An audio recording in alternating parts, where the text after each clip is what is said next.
Welcome everybody to Homeownership Explained, the show that talks to the experts that help save us time, money, and stress when it comes to managing what is likely to be the biggest investment of our lives, our home. I'm your host, and hopefully your mortgage lender, Raleigh Hood. We all want to die in a home, right? Isn't that what we talk about? Yes. I hope I die at home in my bed peacefully. Hey, guess what? Somebody died peacefully in their bed here. Whoa! At Raleigh Hood on Instagram, Facebook, Reddit, Google, Bing, Quora, Ask Jeeves, LimeWire, Yelp, I'm pretty sure. Type in Raleigh Hood and you are very likely to find me. Type in Raleigh Hood with no J and you are highly likely to find a very successful marine biologist in Maryland. Today's podcast is brought to you by the Hood team at Mason Mac. The Hood team at Mason Mac is a direct, independent mortgage lender licensed in Virginia, North Carolina, and Florida. Download our app, Quick Mortgage, to apply in minutes and sign documents in seconds. To learn more about our Affordable Housing for All initiative, including down payment assistance, grant funds, second mortgages, and more, visit www.weloverva.com. Our guest today is my good friend, Jenn Hart. The irony of being a realtor, I've yet to get my dream house. Realtor with Virginia Capital Real Estate. I've known Jenn since 2019, and I used her myself when I bought my first home. So I think that she's the perfect starting point for Homeownership Explained.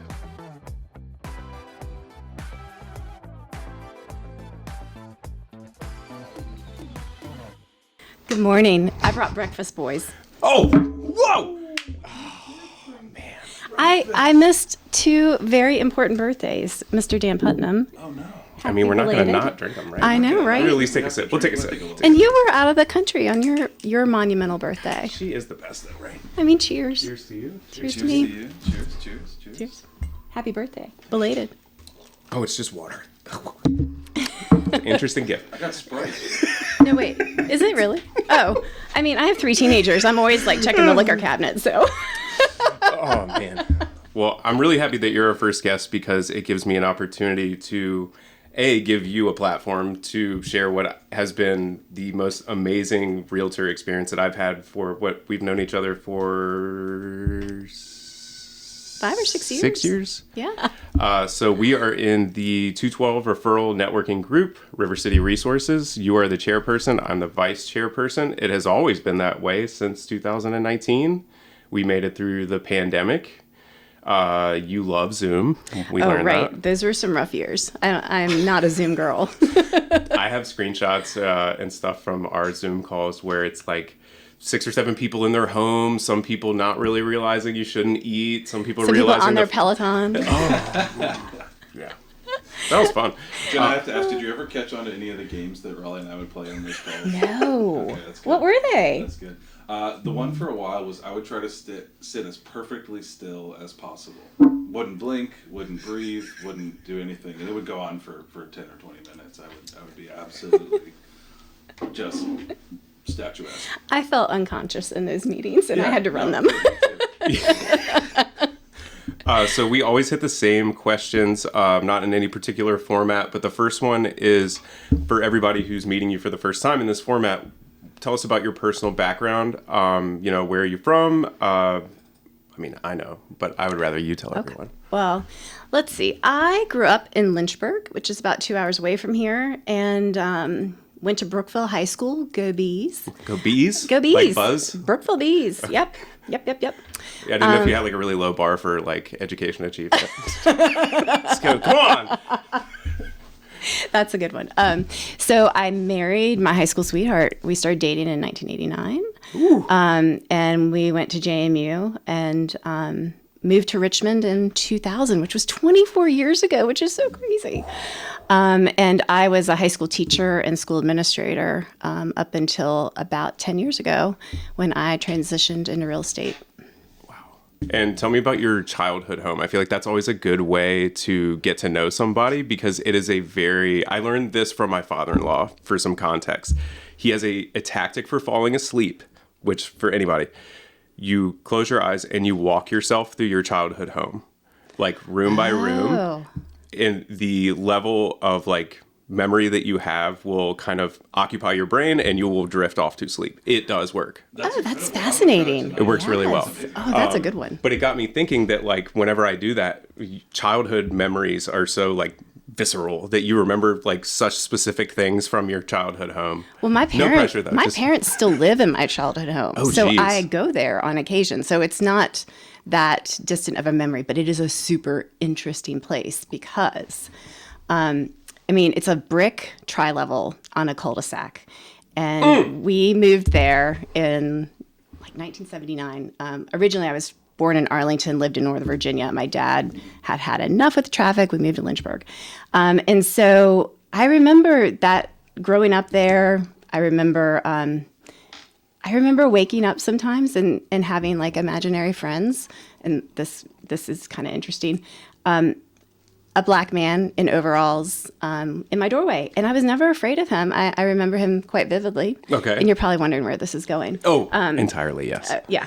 And we also had a lot of people like see things on our property and always, kind of noting kind of some strange things happening. And I often couldn't sleep, lifelong insomniac. And I used to go down in my basement to try and sleep, but sometimes it would be very cold. And then on my first day of school of kindergarten, my mom took a picture of me with my Snoopy lunchbox in front of the front door. And my overall friend is in the background. Get out of here. Okay. So we do a little research. So we're going to go off here. So what do we know historically about Lynchburg? Okay. One of our U.S. presidents had his summer home in Lynchburg. Thomas Jefferson. He built like a little mini Monticello in Poplar Forest. Okay. And I think I knew that. Minicello, not That's limoncello. the Arby's up the street. Much like limoncello. Yeah, limoncello, minicello, they were neighbors. I don't want to put you on the spot, but are you a ghost person? I do. Yeah. After Specters, ghosts, ghouls? all of it. Yeah. I don't know where I fall. But what's funny? I've lived in a lot of houses and I've never had an experience like that. I've lived in older homes. I've only ever lived in older homes. That's the only one I've ever had. How many, is it common that people are asking you about things like that as a realtor? Like what happened in this home, like that kind of stuff? Like do people care about that? People don't care about that. I don't get asked about it a lot. But in my first few years of real estate, I was showing homes to a state trooper and his wife. And state trooper is, very buttoned up guy. We're looking at this house over in Henrico County, like Pinedale Farms area, that area. And she walks into this one room and just stops. House is vacant, by the way. No furniture, nothing. And she goes, oh. And she tells me that the homeowner died in that room. And I said, what? And I said, how do you know that? And she's like, oh, I can see him. He's right there. And when I guess that sounds kind of flaky, but if you met these people, you would not think flaky. They are extremely buttoned up people. And so the listing agent calls me the next day, asked for feedback. And I was like, yeah, it's not the house for them. I said, but just curious, tell me, like, are the homeowners, is it an estate? He's like, oh yeah, they passed away. And I was like, recently? And he was like, I don't know. I said, in the house? And he goes, how did you know that? And I said, my client told me. Oh my God. Crazy. Your client is actually a murderer.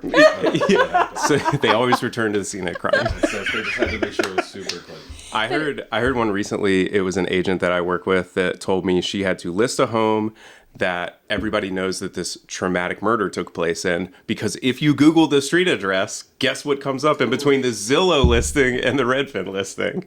The murder explanation. Yeah, well, technically in the state of Virginia, you do not have to disclose if somebody died in a house. Or Pennsylvania.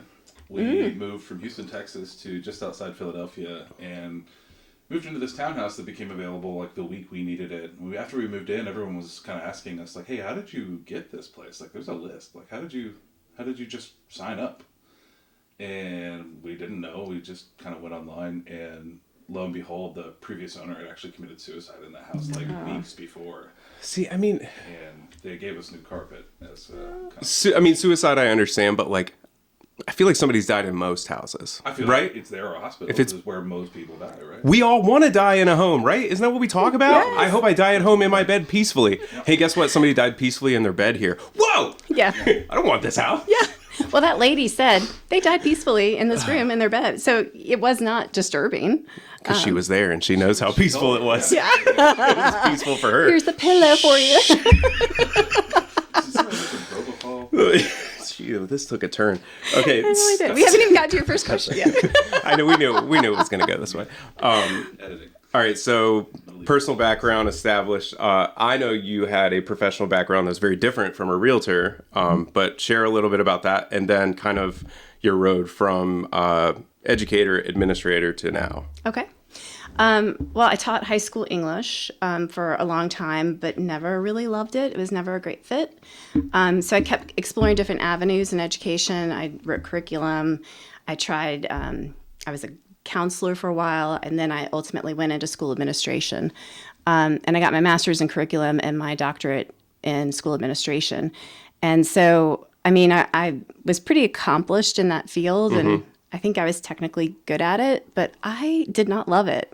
And it was a real grind. And I coordinated the IB program for the city of Richmond, and that required a lot of travel on weekends. My husband works weekends.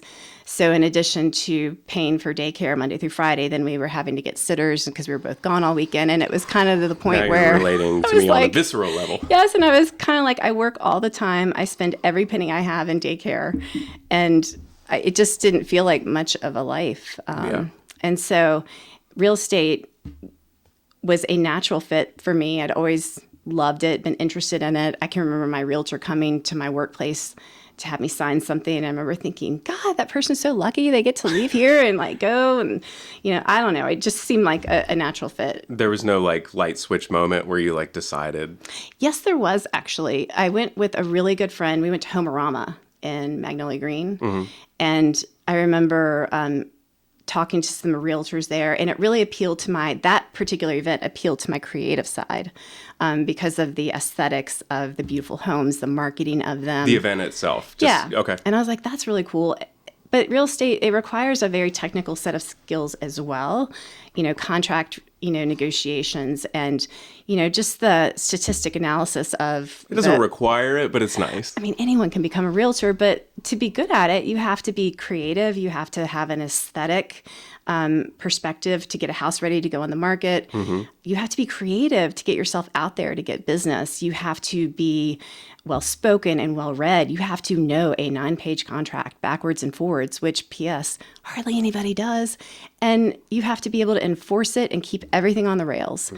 And that's a lot of what you do with high school students. You're keeping them on the rails. Equally as irrational. Yeah, sometimes. So it appealed to my skill set. Okay. I mean, I can totally empathize with the struggle of like it not being merit based in like in academia and all that, like feeling like you're doing a great job. I feel like that's almost universal in that industry. And I think it's proof is in the pudding because as soon as you became a realtor, it was like, you know. Yeah, well, it's interesting. I became a realtor in 2014, which was a really interesting time in our market. It was coming out of the recession, but before the insanity of the seller's market. So it was a great place to cut your teeth. You learned how to do a home inspection. You had things that didn't appraise. You actually exercised all of your skills. And a lot of people jumped into real estate when it got hot. And it was funny, on the rare occasion that you would have a home inspection, the other person on the other side was often like, well, why do you mean we only have 7 days to respond? And I'm like, yeah, you've probably never done one of these before. It was a really, different time in real estate, but that's when a lot of people got in, so they don't know anything other. It blows my mind because when I was administrator, I had bookcases of all of these guidelines and rules that I had to know off the top of my head, and they changed constantly. So I would like get one of those binders down and the new version would come out. And it was so much to keep track of and so much to keep up with.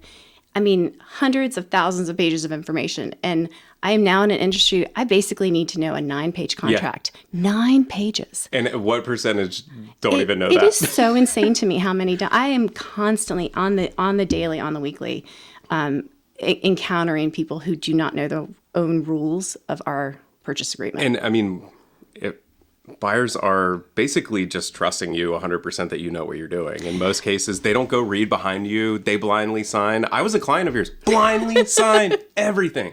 Everything. It's because you know I've got you. Exactly. Right? And that's the whole thing is people will think that people have them when they don't have them. And I'm always amazed at people who hire me who don't ever ask me any questions as sellers and buyers. You should be asking your realtor some substantial questions. How many houses did you sell last year? The majority of realtors sell 1 or 2 houses a year. Our market, a year. Our market changes all the time. And if you're not in it, actively showing and listing, you don't pick up on the nuance when you're like, whoa, that's gotten slower, or whoa, picking up. And how you approach an offer very much is dictated by the pace of our market. And so if you're not out there in it all the time, you might think that we're still in the hot, 15-35 offer market when we're like on the downtrend. Don't tell your seller they're going to get 20 offers. They might get 1 or 2, and that would be really great news. But you don't know that unless you're out there in it. Yeah, ask your realtor about antitrust and then look at their face. When it's something that people are trying to take on that they've never been prepared for, you want to trust the person that you're talking to. Yeah. Do you want somebody who can dance really well on TikTok, or do you want somebody who knows their contract? Do you want a man that can spell his name with his hips in front of a group of people? Yes, that was a stellar day for you, Dan I don't know Putnam. anyone like that. We'll drop the video in It's a here. really great skill. Cue it right here. So you moved here. Did you buy when you first moved here? Yes, it was the first house I bought. I had rented. We were renting a house, and we had tried to purchase a house in Charlottesville, which I don't know if you know this or not, but that is a really expensive market, kind of like Northern Virginia. We had been outbid over and over again. It was 1999, 2000, which was a hot market to buy in. Who did you use for your realtor? A lady named Stacy Rivet in Charlottesville, and I think I looked her up once, and she'd moved. She's like in Maine or Okay. Massachusetts now. I can't remember which. And she threw us in her car, and I remember this was way before Frank, the Dodd-Frank Act. I remember my husband and I got approved for a $400,000 house.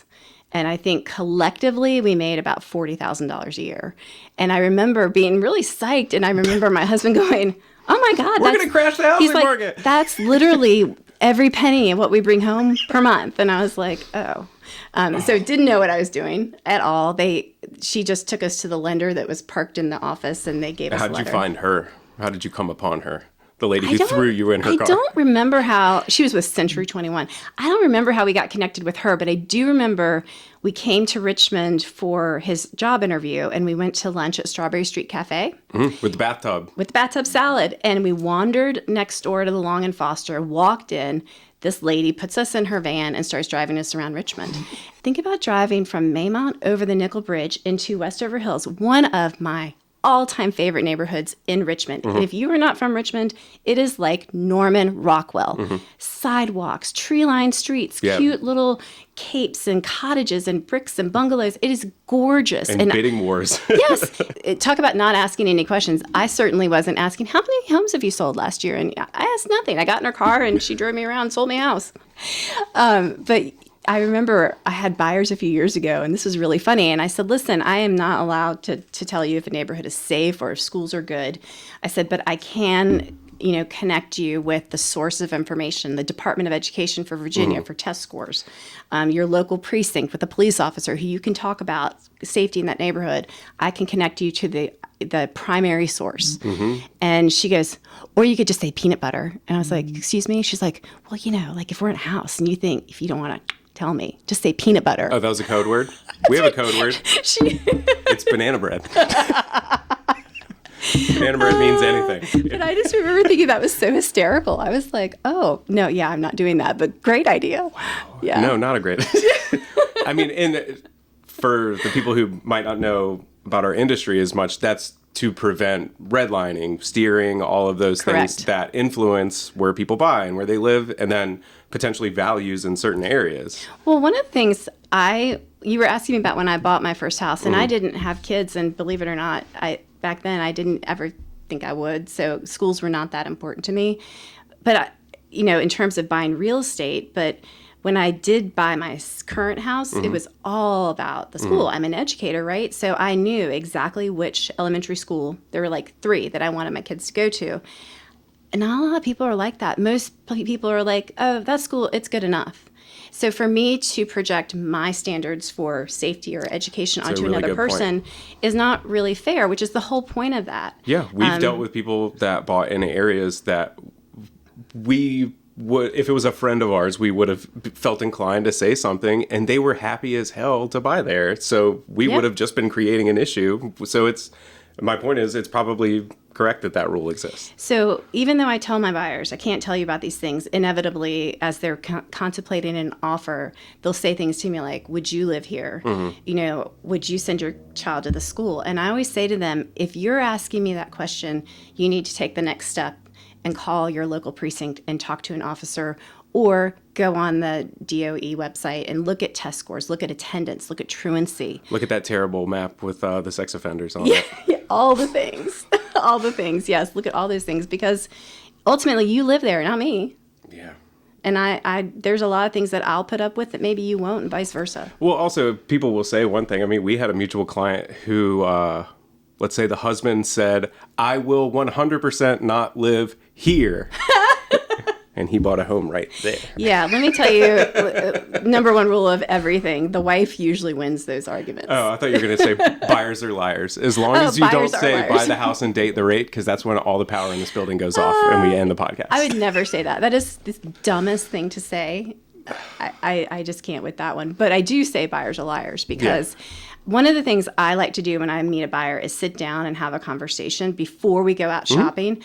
And I have this like checklist, and I often feel like a marriage counselor because I put this list out. And, you 100% are. If you were wondering, you are. We have both taken that survey. Yeah. Yes. And all of a sudden, you ask something really simple like, do you like carpet or hardwood? And 10 minutes later, and you're watching this whole interaction. Yeah, like I remember Lindsay and we didn't have those conversations. We were planning to have them there. Like, oh, turns out this is something we need to figure out. We did the same thing with our will. We went in and they were like, when do you want Lindsay to pull the plug? And she was like, we'll just do it now. Like, no problem. So a typical day in the life for you, if you're not one of those agents that puts their entire life on TikTok, what is the day in the life for an agent who does kind of both sides like you? So one of the things I hated about being a teacher was getting up every day, going to the same place, and being in the same room all day long. I absolutely hated that. So what I love about real estate is every day and every week looks wildly different than the last. Yeah. I can group all of my activities into, I do a lot of driving.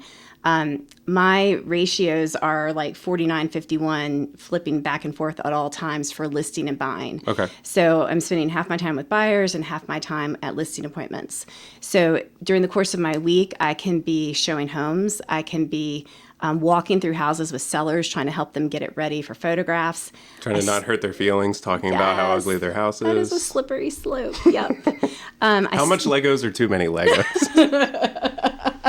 If it's your primary form of decoration, it's too many. I'll write that down. Yeah. We looked at a house when we moved here. Their theme in the entire house, in every room, bedroom, bathroom, everything was spiders. Oh. Real spiders? No. Okay. Like the Richmond maybe. spiders? No. Oh. Like the arachnid pest that we all probably have a deep fear of. Wow. I feel like I've seen it all. I've actually not ever seen that. We all got to have goals, buddy. Yeah. Big goals. So you're doing buyers appointments. And I stage my own listings. Okay. For the average person, that means what? Great question. So a lot of people, I have had sellers that I've never met before. They live overseas. They live out of state. They basically mail me their keys and say, sell my house. So vacant homes don't sell that well. And ironically, when they have furniture in them, they seem bigger. And I know that's counterintuitive, but it's true. So I stage my listings. That means I put furnishings in it. So it looks appealing, and it's nice to have a place to sit down and talk while you're at the house, We did an open house together that was staged in a house that I had been in before when it wasn't staged, and it was a night and day difference. And we're talking like a 900 square foot house. It's a night and day difference as far as how somebody has something decorated versus what showcases the strengths of the house. Well, it was this time last year, I had like an $800,000 listing in a very fancy neighborhood, this very stately brick house, and they had a life-size plastic Mickey Mouse waving on the front porch. And, I'm here to show up. I have to get the job, which means it's not really the time to criticize people, but you made a note. I'm noting all the things. We'll address that. And so it's public domain now, though. And I could tell by my initial conversations that they thought everything looked great just the way it was. So They that probably prepped for you to come over. so that's when I usually hire that out, because I need to stay Oh, you like a hired bad guy, like a bad with the cop. lady at our group. Yeah. Somebody like that. But I had said to her, she's like, well, why are you sending them? And I said, well, they're going to help you edit your belongings, so you have a clean slate that is, welcoming and warm. She goes, like what? Like, what would you get rid of? And we were standing in the front porch, and I was like, Mickey Mouse is right here. Oh! She was mad. She goes, what is more welcoming than Mickey Mouse? And I was like, true. I said, however, you want all personal, I'm giving the whole personal thing. So it's hard to do. And so sometimes I hire that out because I need to stay focused on the numbers and getting them the best price for their house and getting it marketed the right way. And those appointments where you help them edit can be very long and time consuming. So I hire that out sometimes. For future reference, if you have an open house that you need like a louder voice in, we will be happy to come to this. A louder voice? Ooh, how about we start doing podcasts at open houses? Very opinionated about We just interview people that come in. That would be interesting. What are common mistakes you see with people using other agents? So one of the common mistakes I see, like on listing appointments, is they are only interviewing to try and get the realtor to offer them the best price. They're not asking what they're getting in return. And much like anything, if you're paying them less, they're giving you less. And so, what is important to you? Do you want the best exposure and marketing? Is the person they're cheaper? Are they still competent? They might be. They might not be. But do you know? Yeah. And you can leave a lot of money on the table by sheerly not knowing sometimes the guidelines in your contract or what you're doing. Yeah. If you are not really active in that part of Richmond, Richmond's a big place. If you sell a lot in Midlothian or you sell a lot in Short Pump, you might be out of your element in Beaver Dam. Do you remember the house that we offered on in the same neighborhood that we bought on that was listed dramatically lower than it should have been? Yes. And it made me too scared to make that offer because it was so much higher. Imagine being a realtor who wasn't active in the business coming in that market where it was just like, we're not doing inspections, you have to schedule showings, and it's just insane. Like, I can't imagine not being completely plugged in all the time. And being plugged into the numbers and knowing how to read them during that time when people were offering way over, I used to use basically regression analysis. Yes, which was super helpful. To figure out what is the best chance of how much over do you have to offer to win. Right. And if you take the data that exists and work it backwards and then add on some margins, you can figure that out. I just figured it out by clearly running those numbers all the time. I don't know a lot of other people who know how to do that. There are people out there, but there's 7,000 realtors in Richmond. Of those 7,000, I'm betting only a few hundred were doing those kind of things. This is something I try really hard to do. Whenever anybody asks my opinion or what I think, I try and give them data and say, here's what I think and here's why. And most people I work with are really intelligent, and I share with them, and I say, you sit with it, see what you think. Yeah. And so there's never a lot of push and pull, because if you come from facts and data, people tend to believe you. They understand why you think what you think. Yeah. And sometimes they'll be like, Jen, I'm just not willing to do that. And I say, I get that. Yeah. 100%. Let's write it up and see what happens. That's my, projected guess. And then, for buyers, that whole phrase, buyers are liars, when they turn to me like, yes, we want an offer on this. And I'm like, it is every single thing you said you didn't want. And I'll say it. And I'm like, and I'll pull out the sheet. Remember this? Yeah. Remember that time you said you because specifically I don't didn't want them this? to be unhappy. And sometimes they'll say, yeah, we changed our mind. And I'm like, okay, that's fine. I just want to bring you back to, because sometimes you get in this hype, right? Like you go in this house and it's so pretty. But it's important to have it nailed down, and you're lending. It blows my mind when, as a listing agent, people, they call and they want, I'm like, well, how much are you, qualified for? What? Just, are you sitting with a lender? Well, and people are, in the same way it's delicate telling somebody that their drapes are ugly or that the Mickey Mouse is terrifying the children. People are, a little hesitant to go on the deep dive on their finances. There is some element of shame or embarrassment, or just people feel inherently like that. And so I have to kind of dispel that. And people who are like that will go to an online.com lender, pull some letter that means nothing that they think means something. And if you don't know what you don't know. Michael Hankins, he says it all the time. You don't know what you don't know. And that's the other thing. When, as a listing agent, I have avoided so many dumpster fires by knowing the lender, calling the lender. Having a relationship. Yeah. Yep, having a relationship with people locally, and also knowing how to read those letters. Did they just call you up and say, I make X, here's your letter? Were they through underwriting? Have they provided tax returns? I have made phone calls. When we get multiple offers, I try and weed out anything red flag. I think I shared in our group that, I called the lender and said, I just want to confirm this is not contingent on the sale of the house. Oh, whoops. Yes, it is. We forgot to put that in the letter. Great. So then I it looked like that was the offer we were going to go with. So I had my, the closing attorney that we partner with, run some title. And she's like, whoa, that's rent to own. Well, a few more questions later, turns out they don't really know how much they owe, how much they own it, because it's this very unusual contract, and it's going to take several months to figure out. So now that offer, not so viable on the table. Again, when you hire your listing agent, they're cheap, but do they do their homework? Are they thorough? Do they know what questions to ask? I work 7 days a week, and I answer people 24 hours a day. And she doesn't sleep. It's a problem. This is actually an intervention. Come on in. This is it, isn't it? We're going to need you to go to sleep right now. We're going to cut all the lights off. Scott called us. He gave me $100. It's long overdue. It is long overdue. You have no idea how productive I am in the middle of the night. Sleepy. So, all of that being said, what would be your advice to people that are looking to become homeowners, but also those who are thinking about selling and thinking about, the house that they're in and their plans for the future? The number one mistake I see and have seen for many years is people trying to time the market. Your stockbroker will tell you not to try and do it, and I will tell you the same, because I have people right now, they are selling their house, and they bought in 2018.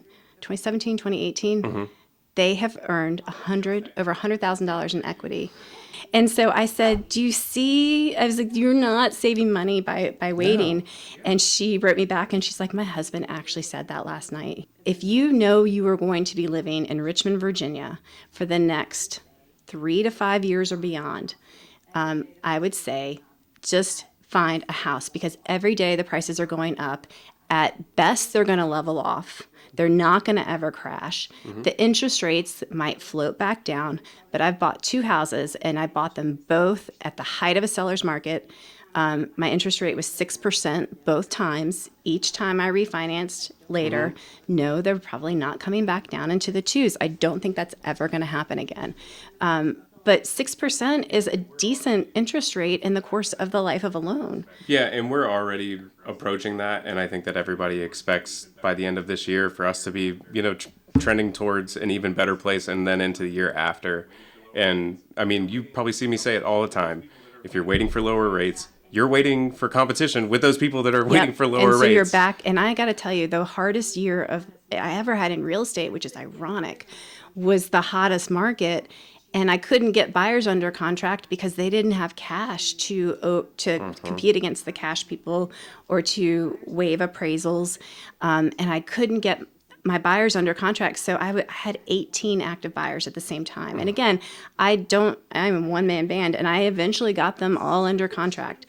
But and you had to show all of them probably 20 houses. Sometimes I was showing the same house to 3 different sets of people. And I always disclose that, and especially if they want to offer on the same house, I disclose. You say I'm working with 100%. Okay. I'm a big believer in transparency, the truth. People can handle anything if you tell them up front. It's when you surprise them with, oh, by the way, that they especially get upset. In the context of a big financial decision, thousands of dollars investment. 100%. So not timing the market and being prepared. Interviewing your realtors and lenders, and pick the lending and realtor partner that They are competent. They are experienced.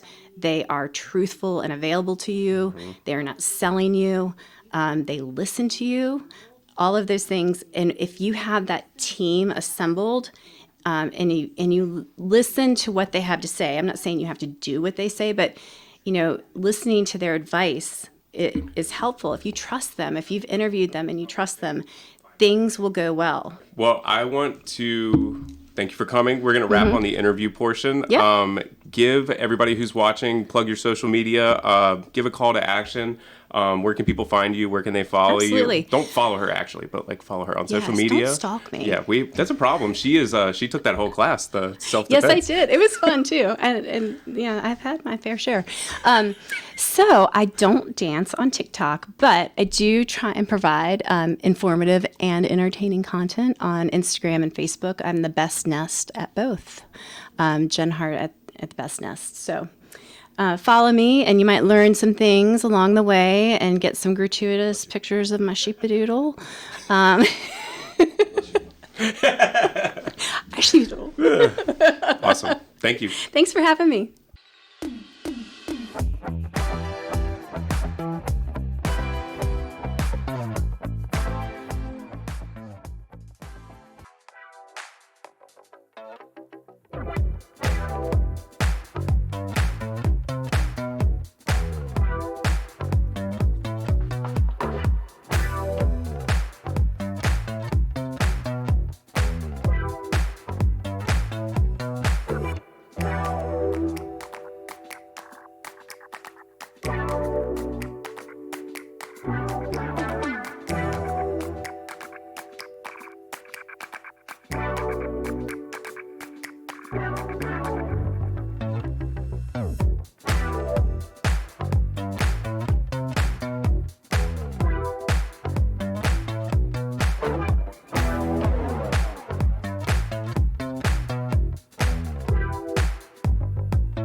A very sincere thank you for watching my first episode of Homeownership Explained.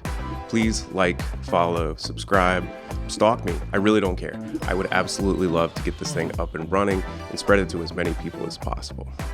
Again, you can find me at Raleigh Hood on most social media, including TikTok now. I didn't want to.